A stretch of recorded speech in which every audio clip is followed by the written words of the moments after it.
Você quer proteção e tranquilidade? Então venha para a APVS. A APVS é uma associação de proteção veicular e de serviços que nasceu no ano de 2008 em Belo Horizonte, com o objetivo de reunir pessoas comprometidas em proteger mutuamente seus patrimônios de prejuízos futuros. Essa relação de comprometimento e administração dos recursos entre os associados deu tão certo que logo a associação precisou voar mais alto. Em 2012, 4 anos mais tarde, com muito trabalho, garra e competência, a associação conquistou também o Rio de Janeiro, alcançando uma posição de destaque frente às líderes do segmento em competitividade de preço, excelência em serviços, qualidade, agilidade e segurança. Os números falam por si só. Atualmente são mais de 50 regionais espalhadas pelo Brasil, mais de 1.000 colaboradores em todo o Brasil e atuação em mais de 23 estados. A APVS é hoje uma das associações que mais cresce no país.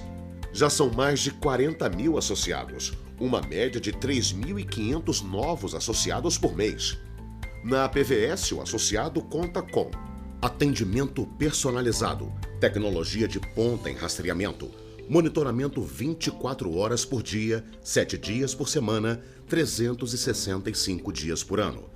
Proteção em todo o território nacional. A melhor solução para os associados. A melhor assistência em eventos. Oficinas de altíssimo padrão de qualidade espalhadas por todo o país. E além de oferecer proteção para carros, motos e caminhões, a associação também oferece proteção náutica. O modelo sólido e altamente lucrativo atrai aqueles que querem crescer e conquistar uma vida melhor. São muitas as vantagens e oportunidades oferecidas para quem quer progredir ou expandir ainda mais os negócios. A cada etapa desenvolvida na APVS, você poderá ser reconhecido com prêmios através do resultado de seu trabalho. Conheça mais sobre as possibilidades que vão te levar a um novo patamar de vida. Seja um consultor, venha para a APVS.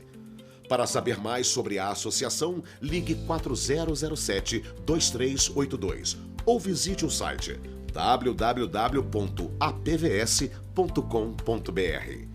Venha para a APVS, a melhor solução para quem quer uma vida com segurança e tranquilidade.